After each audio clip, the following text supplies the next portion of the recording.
Dans ce deuxième chapitre, nous allons présenter tout simplement ce qu'est le JavaScript. Alors le JavaScript est un langage de programmation qui a été créé en 1995 et le JavaScript va nous permettre de créer des pages interactives et vivantes à l'aide de scripts. Alors un script, c'est tout simplement une suite d'instructions qui vont être interprétées par un programme. Ainsi, donc pour lire du code JavaScript, il va nous falloir un interpréteur.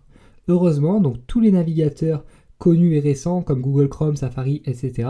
possèdent déjà leur propre interpréteur JavaScript.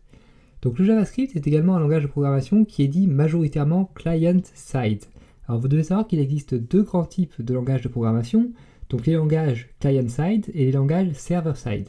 Donc les langages client-side, tout d'abord, vont s'exécuter du côté du client, c'est-à-dire sur l'ordinateur de la personne qui va demander la page web. Les langages server-side, au contraire, vont s'exécuter côté serveur. Un serveur, c'est donc une sorte d'ordinateur très puissant qui va stocker des pages web, puis les envoyer au client lorsque celui-ci les demande.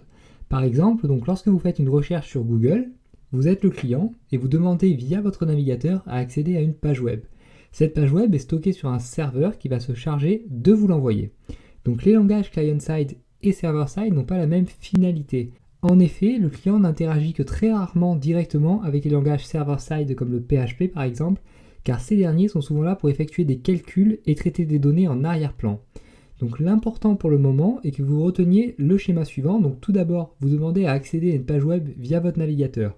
Vous êtes le client et la page web est stockée sur le serveur. Le serveur reçoit votre demande, donc les langages server-side vont s'exécuter côté serveur, donc des calculs vont être faits, etc. etc. Et une fois l'exécution terminée, donc le serveur renvoie la page web qui ne contient plus que du code client-side, car les langages server-side effectuent leur opération donc côté serveur et renvoient du code client-side, dont du JavaScript éventuellement. Et finalement, l'exécution des langages client-side se fait lorsque vous recevez la page demandée dans votre navigateur.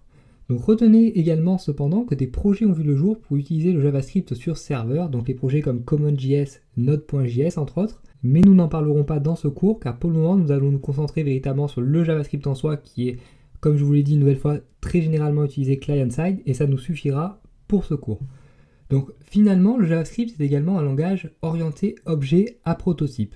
Donc cela signifie simplement que le JavaScript va utiliser des objets dans son fonctionnement global, et que ces objets sont prototypés. Alors il est un petit peu trop tôt pour que je puisse vous expliquer véritablement ce que sont les objets. Pour le moment, retenez simplement qu'un objet correspond à un bloc cohérent de code qui sert à effectuer telle ou telle opération. Donc vous devez également savoir à propos du JavaScript que ce qui fait toute la puissance du JavaScript, c'est qu'on va pouvoir l'utiliser pour manipuler dynamiquement le code HTML d'une page. Ainsi, donc, nous allons pouvoir créer des effets intéressants et ajouter de l'interaction dans nos pages web. Faites cependant bien attention à ne pas confondre donc JavaScript et Java, car ces deux langages, bien que syntaxiquement assez proches à la base et qui ont des noms assez similaires, reposent sur des concepts fondamentaux complètement différents et servent à effectuer des tâches totalement différentes.